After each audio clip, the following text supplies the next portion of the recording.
Kakaiba eh. Ha? Kakaiba. Okay, tingnan natin ang unang tikim. Sarap nga ano.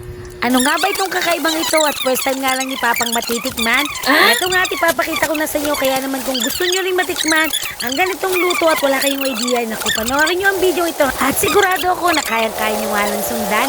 Ito po ay kamoting kahoy na kung saan ang tawag dito sa aming parting Quezon ay balinghoy. At dito nga po ito inihiwa ko lang ng maninipis para nga sa ganun ay madali siyang maluto. At diyan nga ibinabad ko na rin siya sa malinis sa tubig para diretso na nga ang linis nito. Pagkatapos nga yun ay naghanda na rin ako diyan ng sibuyas, bawang, at syempre nga ang kamatis. Dahil wala nga tayong karne or sardinas na pwedeng isahog. Dahil mainit yung ating mantika, ilagay natin ang sibuyas. Sunod na rin natin dyan ang bawang. Halu-haluin lang natin ng konti at huwag na natin patagalin. Isabay na natin diyan ang ating kamatis. Lagyan lang natin ng konting asin, paminta. Nilagyan ko rin po yan ng seasoning magic sarap. Pagkatapos ay nilagay ko na din diyan ang ating hiniwa-hiwang maninipis na kamoting kahoy o balinghoy. At para mas mabilis niya maluto ay tinakipan ko nga po siya. At kapag ganyan nga ang texture niya, kailangan talaga natin siyang haluin para magbalanse yung luto.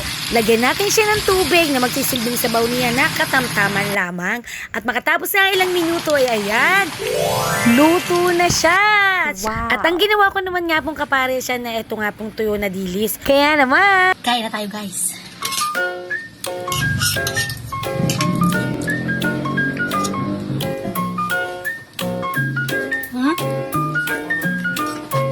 First time na ito matitikman. Di niya kasi ito alam. Ngayon lang din naman ako nagluto nito. Kaya try natin kung ano. Parang natatawa nga siya. Parang di siya naniniwala na nagigisa ang balinghoy.